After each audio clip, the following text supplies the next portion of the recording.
características que eu defini. Portanto, se procurarem no Google, na internet, no motor de pesquisa, não vão encontrar uma imagem destas. Não vão encontrar em lado nenhum porque ninguém se lembrou de alguma vez fazer isso. Mas o que é certo é que ele cria, e cria em 15 segundos. Se é mais bonita, se é menos bonita, não importa. A questão é que cria conteúdo que não existe. E isto traz-nos imensos desafios, naturalmente. Primeiro, porque utiliza algoritmos muito específicos para manipular dados e criar novas ideias, novos conteúdos, incluindo questões muito controversas, histórias que não existem, imagem, música, como já referi, e que por vezes podemos achar que é verdade, que existe, porque se eu partilhar com outros, as outras pessoas não sabem de onde é que aquilo veio, e vão acreditar que existe. Dou-vos um exemplo muito simples. Em 1995, os Beatles encontraram, já sem o John Lennon, não é? Encontraram uma gravação, e vocês viram isto nas notícias, de certeza, há pouco tempo. Encontraram uma gravação numa cassete com muito má qualidade, em que o John Lennon estava a tocar piano. E uma música nova que não existia, só que havia muito ruído à volta. E alguns em 1995, 94, os Beatles quiseram editar essa música. Só que foi completamente impossível isolar todo o ruído, e ficar só a voz de John Lennon. E então abandonaram, passado muitos meses de trabalho, abandonaram essa ideia. Uh, Estes últimos meses, com a evolução que a inteligência artificial teve, voltaram a tentar, e quem tentou foi o realizador dos filmes do Senhor dos Anéis, com a tecnologia que existe atualmente, conseguiram isolar não só a voz de John Lennon, mas torná-la mais clara, cristalina, como se ele tivesse acabado de a cantar. Portanto, é algo que, apesar de já existir, consegue melhorar processos. E se podia estar aqui a dar uma hora a dar-vos exemplos. Mas também é possível criar conteúdo que não existe, mas com pessoas que existem. Oh, professor Nuno, desculpa interromper. Sim, Ah, realmente é maravilhoso a inteligência artificial. Até gostava de estudar mais um pouco sobre a inteligência artificial, mas também torna-se um pouco assustador. É sim, sim, sim, bom, sim. mas é assustador Claro. também, porque chegamos a Sim, um claro. ponto que não sabemos o que é a realidade ou não. Claro, claro que é. Já lá chegamos, já lá vamos chegar. Tem toda a razão. E é por isso é que é importante não ignorar estas questões. Porque, efetivamente, um jornalista americano que só fala inglês e francês, salvo erro, fez numa reportagem. Ele foi filmado, exatamente por alguém que trabalha nesta área, que dá suporte ao cinema, porque até o cinema vai mudar completamente. E colocaram essa pessoa falando, lendo um texto em inglês, conseguiram isolar os vários movimentos dos lábios e pegaram num texto, numa língua que ele não fala, colocaram no sistema, na aplicação, no software de inteligência artificial, e conseguiram pôr este jornalista a falar numa língua que ele não conhece, que ele não fala, a dizer o texto que ele tinha dito em inglês. Portanto, como referiu e bem, isto traz-nos estes problemas, estes desafios, mas que não são desafios apenas educacionais, são desafios da nossa sociedade. E que nós temos que olhar para eles com muita preocupação, mas também com a perspectiva e a garra de que nós temos que abordar isto nas aulas, nós temos que integrar, trazer para dentro da sala de aula estas questões, porque nós temos que preparar os nossos alunos. Bom, como é que isto funciona? É alimentada por dados, como já referi. O ChatGPT é algo que vocês já conhecem e que tem sido muito falado, que no fim o que faz é criar texto, mas criar texto através de modelos preditivos. Deixem-me passar aqui para a frente, no próximo slide já vos vou mostrar. Um, Simulam, e esta é a grande novidade, a inteligência artificial existe desde 1940, não é nada novo, mas a verdade é que desde o ano passado passou a estar disponível para todos nós, para qualquer um de nós. E essa é que é a grande diferença, esse é que é o grande momento disruptivo. é que a partir de determinado momento eu estou a falar com um sistema de inteligência artificial como se estivesse a falar com um humano. Porque eu faço-lhe perguntas e ele responde. Eu agradeço-lhe e ele também me agradece. Eu peço-lhe desculpa e ele diz que não há necessidade e eu estou aqui para vos ajudar. Ele fala comigo como se estivesse a falar como se eu estivesse a falar com uma pessoa. E então há um teste, que é o teste Turing, em que quando nós não conseguimos distinguir se estamos a falar com uma pessoa ou com uma máquina, então estamos num nível em que também já não há volta a dar, já não há retrocesso, e a partir de agora tudo vai mudar. A verdade é que vai mudar para todos nós, mas nós temos que. Eu entendo assim, nós, educação, nós que estamos no sistema educativo, temos o dever, a obrigação de cuidar dos nossos alunos e prepará-los para o mundo que temos e para aquilo que prospectivamente aí vem. E prepará-los não é fingir que isto não existe. Prepará-los é realmente olhar para estas coisas e ajudá-los a compreender, ajudá-los a atuar sobre. Esta é a forma como estes sistemas funcionam, por probabilidades. Se estiver a chover, por exemplo, se tiver um dia de chuva, há maior probabilidade de eu estar resingão, rabugento, do que propriamente estar feliz. Maior probabilidade não significa que todos vamos estar rabugentos e resingões, mas há maior probabilidade de a grande maioria de nós assim estar. E é assim que estes sistemas funcionam, prevêem qual é a próxima palavra que deve vir a seguir às outras. Bom, mas não vamos entrar nestas questões técnicas, o que nos interessa mais é esta componente educativa. A verdade é que a inteligência artificial não vai resolver os problemas dos sistemas educativos, de forma alguma, mas pode ajudar em muitos deles. E entender a inteligência artificial em educação é entendê-la que ela é transversal, sem dúvida, mas também há alguns aspectos que são específicos de determinadas disciplinas. O foco da aprendizagem também tem que estar ao nível de conhecer os conceitos científicos e técnicos, compreender efetivamente como é que a inteligência artificial funciona, porque se nós não compreendermos como é que funciona, nós não nos podemos proteger. Nós não, por exemplo, todos nós a generalidade de nós utiliza aquelas aplicações no TikTok, no Facebook, eu tiro uma fotografia minha e vejo como eu era quando tinha 15 anos. É tudo muito interessante, mas quando as aplicações são de graça, são gratuitas, o elemento de pagamento somos nós. Nós estamos a dar dados, nós estamos a oferecer dados a todos estes sistemas, a alimentar estes sistemas para que possam tirar partido deles. E estamos a ser de forma gratuita. Mas o que é certo é que nós temos que compreender como é que isto funciona para protegermos a nossa privacidade, para protegermos os nossos dados pessoais, para nos protegermos enquanto cidadãos de tudo isto. Eu podia-vos, se calhar numa outra oportunidade, poderemos falar sobre estas questões da privacidade, do perigo social que estas dinâmicas trazem. Mas o perigo vem da nossa parte, porque somos nós que oferecemos os dados. Somos nós que os colocamos nas aplicações. Ninguém me obriga a escrever nada no Facebook. Ninguém me obriga a dizer que hoje almoço em família e ponho uma foto com os meus filhos. Ninguém me obriga a nada disso. Mas o que é certo é que eu estou a fazê-lo e estou a oferecer tudo isto a quem depois vai usar de forma que eu não sei qual é. No entanto, efetivamente é importante olhar para a inteligência artificial nas questões de disciplinas. Eu aqui queria centrar, tal como vos trouxe há pouco sobre a questão do digital, aquelas três dimensões, eu aqui tenho que centrar também nestas três dimensões. Uma coisa é a aprendizagem da inteligência artificial. E aqui isto cabe, ou é principalmente na área da informática, na disciplina TIC. Os conceitos em si. Por exemplo, podemos trabalhar estes conceitos com meninos do primeiro ciclo. Usando uma ferramenta como o Pictoblock, que vocês mais à frente já vão ver, eu posso ensinar as crianças como é que elas ensinam a máquina a aprender. Ou seja, por exemplo, com língua gestual, eu posso tirar várias fotografias de várias posições para cada uma das letras, cada um dos significados de cada um dos gestos, e eu ensino a máquina a entender esse gesto. E depois, com uma continuidade de fotografias, só à mão, não precisa da minha cara para nada, mas se eu for alimentando a máquina com diferentes gestos, mais tarde, em qualquer momento, eu faço o gesto e ela compreende o que é que significa e aparece um texto sobre aquilo que eu estou a dizer. Portanto, eu estou a ensinar a máquina, mas mais importante, eu estou a ensinar as minhas crianças, os meus alunos, como é que a inteligência artificial funciona, como é que a máquina funciona, como é que ela aprende de forma autónoma e que perigos é que isso tem, que vantagens é que tem, que potenciais por aí fora. Uma segunda dimensão é aprender sobre a inteligência artificial. Se calhar não sabem, mas quando fazemos um pagamento com multibanco, a inteligência artificial está por trás. está por trás para tentar validar se é um pagamento fraudulento ou não. Se alguém me roubou o cartão de crédito ou não e está a pagar, a fazer-se passar por mim. Como é que a inteligência artificial está por detrás, por exemplo, do Facebook, atrás de um TikTok, atrás de uma entrada no sistema das finanças.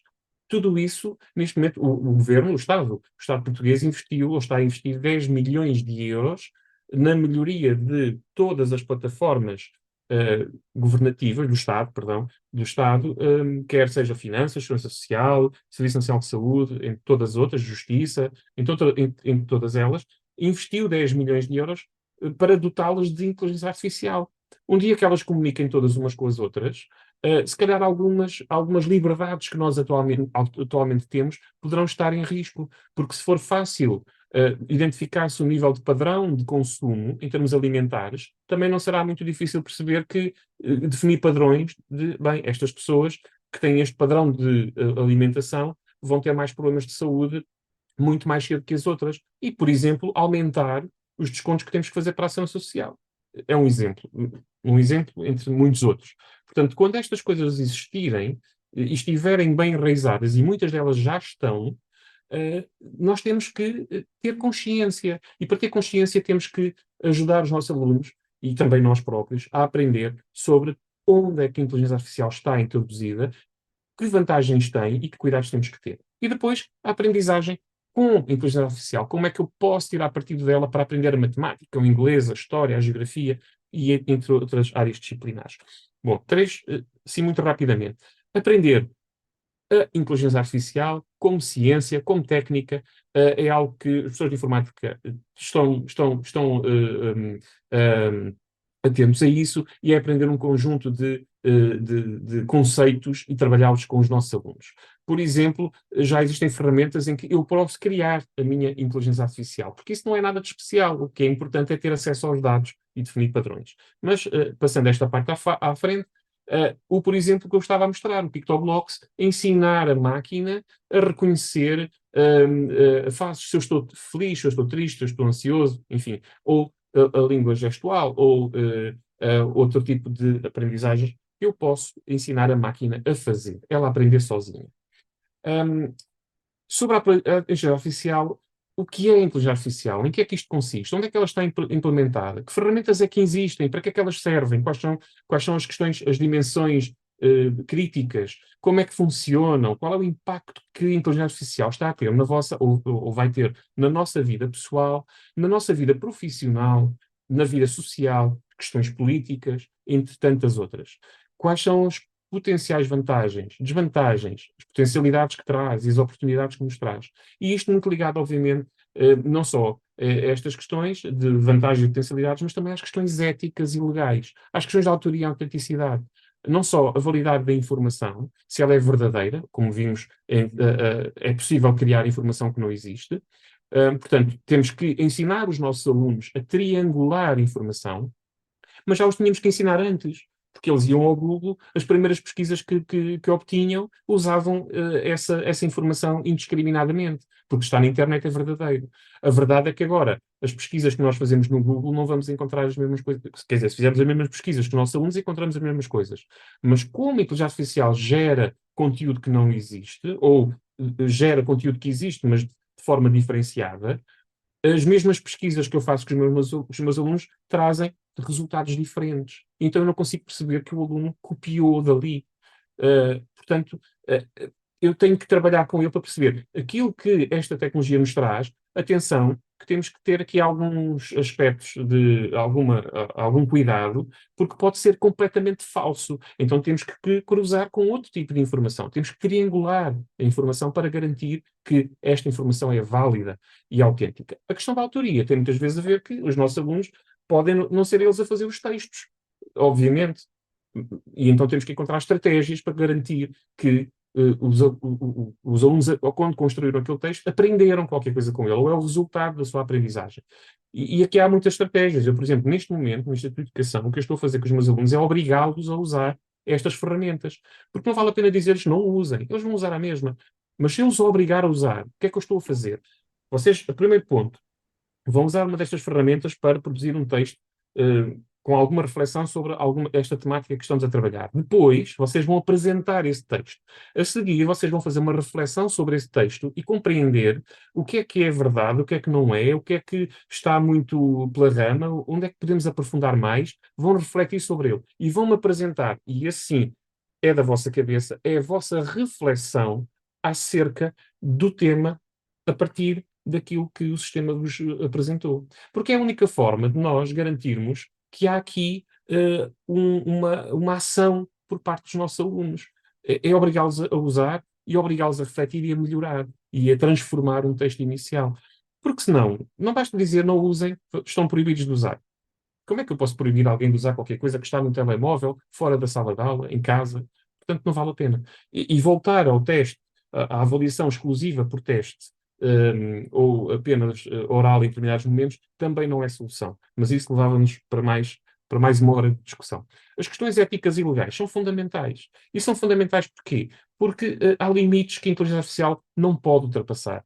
Há leis e há questões legais, morais, éticas, que não podem ser ultrapassadas. E as nossas crianças, os nossos jovens, têm que estar preparados para as enfrentar e preparados para lutar contra essa linha vermelha. E aqui isto é essencial, é um ponto essencial. Por exemplo, uma das questões que são trabalhadas em filosofia, penso no 10º ano, e em inglês, que também pode ser trabalhado, são as questões morais. Os carros autónomos, quando nos for proibido conduzir o nosso próprio carro e os carros forem autónomos, esta é uma questão que tem que ser pensada. Numa situação em que o carro, por algum motivo, se desgoverna e vai ter um acidente e tem que decidir se serão os ocupantes que vão sofrer esse acidente, esse impacto, ou se serão as pessoas que estão na rua, há que tomar decisões. O que é mais importante? As pessoas estão dentro do carro, as pessoas estão na passadeira, e se na passadeira, em vez de estar uma pessoa, estiver um animal, ou se estiver um ladrão. Enfim, são questões morais e éticas que vão estar em cima da mesa e que se tem que preparar estes sistemas que estão integrados dentro dos carros autónomos para tomar decisões. Mas aqui não há decisão certa. Aqui há decisão que o carro vai ter que tomar. E, portanto, se o ajudarmos a tomar uma decisão certa, tanto melhor. A utilização da IA para aprender. A realização das atividades pedagógicas, criar novos recursos. Quantas vezes eu quero criar uma apresentação sobre o ciclo da água? Eu sei fazer isso, mas eu posso fazer isso em muito menos tempo, usando a inteligência artificial. Eu posso pedir aos meus alunos para utilizarem estes sistemas, para irem acompanhando as aulas, ir acompanhando as temáticas que estamos a abordar, e assim conseguir ajudá-los também a ultrapassar as suas próprias dificuldades. E as plataformas adaptativas, que vos vou mostrar já a seguir, são um desses exemplos. Portanto, usar a IA para ajudar a pensar. Ferramentas que existem são imensas, é como os cogumelos, damos o pontapé numa pedra e aparecem mais meia dúzia, porque todos os dias aparecem coisas novas. Mas as principais que nós podemos olhar como forma, aqui a forma é o que é que eu posso usar para me trazer algo mais daquilo que eu já tenho. O ChatGPT é uma delas, é conhecido, o Bing, o Bard, enfim, o Copilot que vem substituir o Bing ou vem integrar o Bing dentro dos sistemas que existem. São ferramentas que eu faço perguntas e ele responde-me. Peço-lhe para criar coisas e ele cria. E vocês depois vão poder explorar. Mas plataformas adaptativas era isto que eu vos dizia há pouco. Cada aluno tem um percurso completamente diferente. Completamente diferente porquê? Porque tem também dificuldades diferentes e tem conhecimentos diferentes. Apesar das aulas que têm tido comigo, todos têm conhecimentos e dificuldades diferentes. E estas plataformas o que fazem é encontrar um sistema como este, encontrar onde é que está a dificuldade específica daquele aluno e apresentar-lhe um recurso ou algo que o ajuda a superar essa dificuldade. E como é que detecta a dificuldade? Com o questionamento. E por isso é que o questionamento é fundamental. Questiona, o aluno responde. Vários questionamentos diferentes sobre o mesmo tópico. E consegue perceber que a dificuldade está aqui. Então, olha, consulta estes recursos, vê este vídeo, faz isto ou aquilo, e agora vamos lá testar novamente. Se já aprendeste, se já não tens dúvidas. Se tiver, eu volto ao sistema, volto a apresentar coisas novas. Se o aluno realmente já ultrapassou essa dificuldade, então segue em frente, passa para o próximo tópico. E é assim que estas ferramentas funcionam. E tem aqui dois exemplos dessas ferramentas que nós usamos, às vezes nem percebemos que estamos a usar. O Khan Academy é uma delas, através do Khan Migo. Não está disponível ainda em Portugal, mas a própria Khan Academy já funciona assim, só que traz qualquer coisa a mais com o Khan Migo. E o próprio Duolingo. O Duolingo também funciona desta forma, que nos ajuda a compreender, ou melhor, o sistema compreende que o aluno tem dificuldades aqui ou acolá e ajuda-o a superá-las. Depois, relativamente ao currículo, eu aqui vou passar à frente, porque eu encontrei, eu analisei o currículo de todas as disciplinas, desde o primeiro ano de escolaridade até o 12º, cursos profissionais, ensino regular, analisei tudo e encontrei, claro, nas disciplinas de informática, duas ou três, Já estou a e ouvir agora. depois Sim, três outra vez. encontrei algumas que são um bocadinho mais Três agora, forçadas, algumas obrigada. disciplinas, mas especialmente na disciplina TIC, como é natural, mas especialmente nestas duas. Filosofia do 11º ano e inglês do 10º. Onde estas questões que há pouco vos mostrei, do carro autónomo, as questões éticas e legais, e também agora associadas à inteligência artificial, estão presentes. Portanto, isto para vos dizer o quê? Que também está presente a utilização, ou pelo menos a aprendizagem com, da e através da inteligência artificial em disciplinas de oferta de escola, disciplinas que as escolas criam, em clubes de formação robótica, projetos, por aí fora. Elas existem, elas estão disponíveis e há quem esteja já a trabalhar nisto nas escolas, sim, mas para mim o mais importante é, não vamos estar à espera que a inteligência artificial esteja no currículo para eu abordá-la com os meus alunos. Porque se estivermos à espera disso, quando começarmos a usar ou a integrar a inteligência artificial na escola, já passaram 10 anos. Porque sabemos que os currículos demoram muito tempo a serem alterados. Portanto, isto é como qualquer outra coisa na nossa vida. É importante, reconhecemos importância, reconhecemos significado pedagógico, então temos que o fazer. Não podemos estar à espera do currículo. E como vão perceber, já a seguir, em 5 minutos, vão perceber que o potencial que tem integrá-lo na sala de aula e de forma rápida. E também no nosso planeamento. Eh, Depois podem ter contacto com o Teach AI, que basicamente é um framework que nos mostra como é que é possível fazê-lo e a importância de o fazer. Vou passar isto à frente. Brevemente, para mim seria muito interessante na formação contínua começarmos a abordar estas questões de inteligência artificial, quer sobre o que é a inteligência artificial, no planeamento didático e pedagógico, nas atividades que fazemos com os alunos, na perspectiva de inclusão, na própria avaliação da aprendizagem e, muito importante, a reflexão sobre as questões éticas, morais, legais, por aí fora. Tenho aqui um conjunto de recursos, de relatórios e frameworks muito importantes que nos trazem muitas perspectivas sobre aquilo que se anda a falar. Vocês não olhem para a inteligência artificial na educação, ouvindo notícias e ouvindo os dramas e as desgraças e que vem acabar com o trabalho no mundo e que vamos todos ficar desempregados e os empregos vão desaparecer.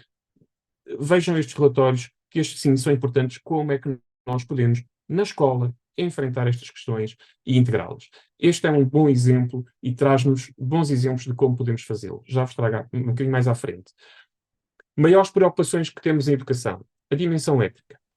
São dados dos nossos alunos, são nossos dados que estão neste banco de dados massivos, mas que temos muita dificuldade em controlar não os usar. A dimensão legal. O que é possível fazer e o que é que não é possível fazer? Porque a inteligência artificial, os sistemas, quando são criados para toda a gente, para todos os países do mundo, mas em alguns países há coisas que são ilegais. O viés é fundamental. Se os dados forem, agora vou usar esta palavra, se os dados em que a inteligência artificial se baseia são dados xenófobos, obviamente que os resultados das perguntas que eu faço também têm esse viés. Também serão resultados xenófobos, naturalmente. O que significa que nós temos que alimentar a inteligência artificial, estas bases de dados, com informação, informação que não o seja, informação séria, informação verídica, autêntica, e do maior número de fontes válidas. Onde é que os dados estão? Também é uma preocupação, porque muitos deles estão nos Estados Unidos, outros estão na China, por aí fora, e uma preocupação muito grande, especialmente no ensino superior, é na avaliação da aprendizagem, quando a maioria dos trabalhos são feitos como reflexões individuais. Afinal, quem é que refletiu? Foi o sistema ou foi... Bom, estão a aparecer muitos risquinhos aqui. Ou foi o sistema ou foi o próprio aluno. Eu vou passar aqui a questão da frente da avaliação das aprendizagens, mas queria só parar aqui durante 10 segundos. Quando nós fazemos testes com os nossos alunos, a grande maioria do questionamento que fazemos está ao nível do lembrar e do compreender. muito dificilmente nós chegamos cá em cima, a níveis taxonómicos de pensamento de ordem superior, e aqui é a taxonomia de Bloom, naturalmente, num teste. Porquê? Porque as respostas levam mais tempo e eu não posso ter um teste com uma pergunta ou duas, não é? Normalmente tentamos questionar a maioria das coisas. Portanto, nós temos alguma dificuldade em pensar numa temática e criar avaliação para todas estas áreas. Bom, eu vou-vos mostrar de uma forma rápida como é que isso pode ser feito na sala de aula. Bem, para mim, o que importa é exatamente isto. Não partirmos de uma folha em branco. Se eu vos pedisse aqui, de uma forma muito simples e muito rápida, para pensarmos sobre, por exemplo, se pensássemos sobre o que é que acontecerá à Amazónia se deixar de existir tempestades de areia no Saara. Bom, como é que eu planeio uma sequência didática para os meus alunos sobre este tema? Eu se calhar vou estar um dia a pensar. Ou, por exemplo, como é que eu planeio uma sequência didática ou um conjunto de atividades sobre em que medida, qual é a relação entre a trigonometria e a segurança dos edifícios numa situação de sismo. Isto acaba já a seguir. A questão é que eu vou demorar muito tempo a planear. E o tempo que eu vou demorar a planear, eu posso fazê-lo, poderia usar para outras coisas mais interessantes. Bom, duas ferramentas, dois pequenos exemplos. O EduWeight e o Magic School. São duas ferramentas muito simples que nos ajudam a planear as nossas aulas. E agora, se me derem só 2 minutos da vossa vida, eu mostro só o exemplo e depois vocês exploram com calma. Estes são dois exemplos. O próprio ChatGPT tem muitos exemplos, e aquele livro que eu vos mostrei há bocadinho tem muitas ideias do que é que podemos fazer na sala de aula, e exemplos de implementação de ChatGPT, o Bing, o Bard, enfim, na sala de aula. Como é que podemos trabalhar com os nossos alunos usando a inteligência artificial e não enterrando a cabeça na areia e fingir que ela não existe, fingir que ninguém o usa, porque isso é de todo falso. Bom, eu vou parar aqui a partilha e deixem-me só partilhar durante 2 minutos aqui o meu, onde é que ele está? O Safari, só para verem. Um exemplo muito claro. Se eu quiser trabalhar com os meus alunos, ou se eu for um aluno e quiser saber mais, bem, então, mas o que é que o deserto do Saara tem a ver com a Amazónia? Se eu perguntar, cada um de vocês, provavelmente os professores de biologia poderão responder, se tiverem consciência desta questão. Mas se não tiverem, se for algo um bocadinho mais complexo, como é que o aluno vai buscar esta informação? Bom, é tão simples quanto isto. Isto é o Bing, podia ser o ChatGPT. Eu coloco um novo tópico. O que acontecerá à Amazónia se deixar de existir tempestades de areia no Saara? Isto pode ser um excelente ponto de partida para um projeto de investigação dos meus alunos. E até pode ser interdisciplinar. E o ponto de partida é os alunos terem contacto com esta informação. Onde? Através destas plataformas. E reparem no tempo que ele demora a dar esta resposta. Eu iria ter que ler muita coisa sobre este assunto, teria que gastar ou ocupar muito tempo a procurar fontes, mas o ponto de partida está aqui. E vocês têm que entender, naquilo que eu quero dizer, na mensagem que eu vos quero transmitir, entendam que isto serve como ponto de partida. É o início da discussão, é o início da conversa, e só isso. E a partir daqui podemos ter um trabalho muito mais aprofundado, um trabalho muito diferenciado de grupos de alunos. Portanto, como vêem, ele dá-nos uma resposta. Afinal, há uma relação. Há uma relação entre as duas coisas, porque são os nutrientes que vão nas poeiras do deserto que vão acabar por ajudar a polinização na Amazónia e são essenciais para a vegetação. Isto podia servir como ponto de partida. Mas, certo, ele deu-me uma resposta. Isto para o aluno é importante. Bom, e é isto que eu peço aos meus alunos. Usem este sistema como ponto de partida. Mostrem-me o que é que o sistema deu. E agora explorem, reflitam, articulem os diferentes conhecimentos que vocês têm e aquilo que tem sido trabalhado nas aulas e produzam algo novo, mais aprofundado, mais enriquecedor. Então, e no planeamento das nossas aulas? Bom, usando estes dois exemplos, o Magic School ou o próprio EduWeight, eu vou-vos mostrar, começar pelo EduWeight, só para vos mostrar aqui duas coisas muito, muito simples. Se eu quiser fazer um conjunto, ou ter um conjunto de atividades avaliativas para os meus alunos, mas atividades que não sejam apenas questões e testes, mas associados àqueles níveis taxonómicos que eu vos mostrei, aqui nas questões, na taxonomia, eu posso colocar aqui, eu quero avaliar os alunos sobre a temática. Fase clara e escura da... Esperem lá. Escura da fotossíntese. Apesar do interface estar em inglês, ele entende o que é que eu estou a escrever. E reparem que para cada um dos níveis taxonómicos, eu agora tenho isto programado para ele me dar as respostas em inglês, mas há aqui um botãozinho que dá para passar para português. Ele dá-me as respostas e cria-me aqui atividades diferentes para cada um dos níveis taxonómicos. Claro, está muito rudimentar, certo, mas se eu aprofundar aqui os tópicos e aquilo que eu pretendo, por exemplo, se quiser para o nono ano, e se eu disser que é uma atividade interdisciplinar, e se eu for mais focado naquilo que eu escrevo, ele prepara-me ou dá-me ideias de temáticas diferentes. Deixem-me só saltar agora aqui para já agora, no Cooperative Learning tem um exemplo, o Project-Based Learning, Team-Based Activity, o Think, Pair, Share, põe os alunos a pensar, a partilhar, a discutir entre si, depois a partilhar, e tem aqui o Learning Stations, que é exatamente aquele aspecto dos espaços que eu vos falei há pouco, trabalhar em espaços diferentes e de forma diferenciada. Aqui no Magic School, eu queria vos mostrar essencialmente uma coisa que tem sido algo que as pessoas constantemente falam comigo sobre quando eu falo nas questões da avaliação, da importância dos vídeos, etc. Eu mostro um vídeo aos meus alunos, ou digo-lhes para verem um vídeo, mas como é que eu sei se eles viram esse vídeo ou não? Bom, se vierem aqui ao YouTube Video Question Generator, e se colocarem, por exemplo, aqui o endereço de um vídeo, isto é um vídeo sobre a fase clara e fase escura da fotossíntese, e eu quero 5 perguntas, de escolha múltipla, para o sétimo ano, e clicando no Generate, vão ver, espero que ele esteja a funcionar, eu não sei se me está a mostrar alguma coisa.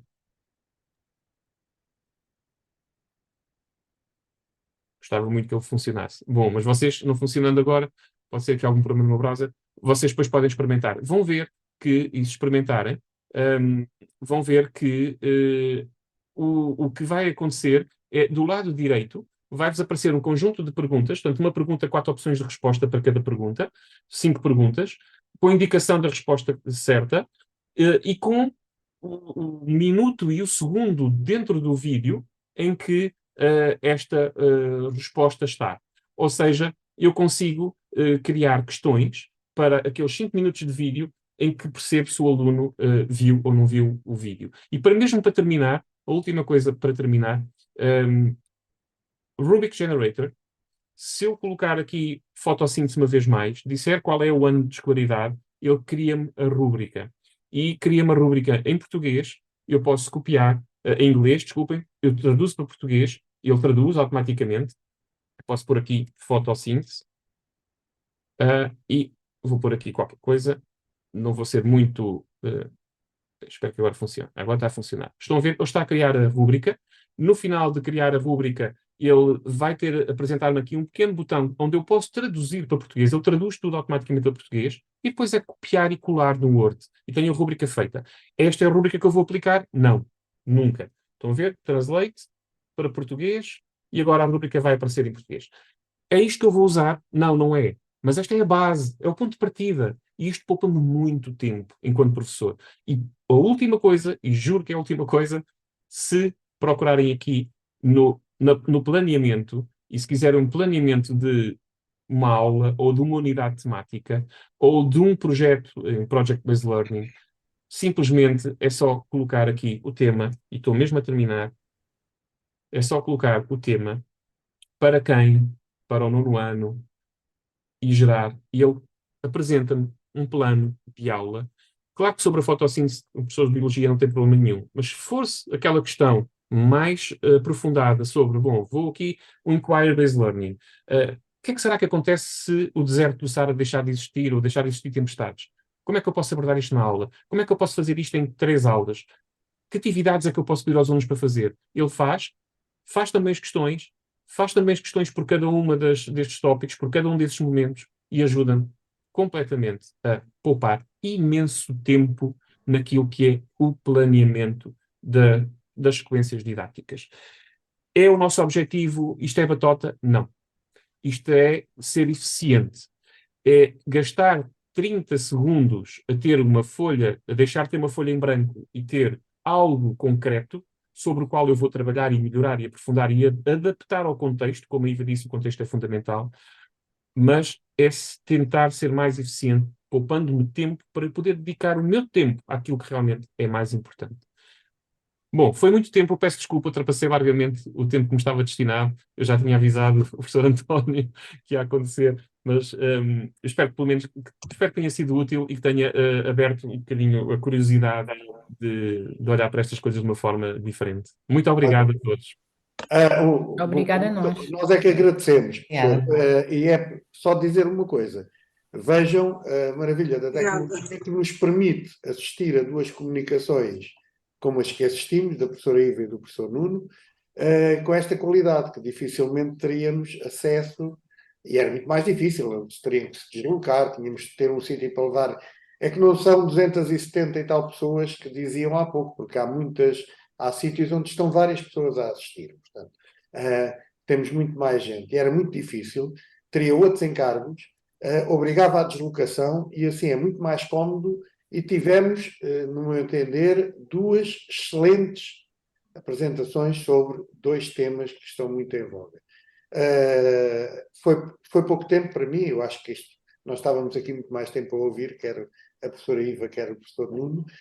Só tenho que lhes agradecer em nome de toda a comunidade do Agrupamento de Escolas Ferreira de Castro, e não só, até porque sei do trabalho excelente que têm feito em prol destes temas, principalmente também em prol da nossa educação de nível básico e secundário, e agradecer-vos tudo isso e convidá-los, se quiserem, a participar logo à tarde. Sei que é difícil, logo à tarde será presencial a partir das 2 da tarde, portanto não se esqueçam todos, às 2 da tarde aqui na escola sede do agrupamento, na Ferreira de Castro, para continuarmos a debater mais temas além destes dois. Foi um gosto imenso, foi super enriquecedor ouvir-vos, professora Iva, mais uma vez. Muito obrigado, professor Nuno, e estaremos disponível sempre qualquer coisa que necessitem, nem que seja só para nos vir visitar, será um gosto muito grande. Obrigado mais uma vez e para todos, até às 2 da tarde, que às 2 cá estaremos, está bem? Até já. Deus, esteja. Obrigado. Obrigada. Deus, até já. Até já. Até já. Até já. Até já. Deus, obrigada. Até já. Até Boa logo. tarde. Até logo. Até já.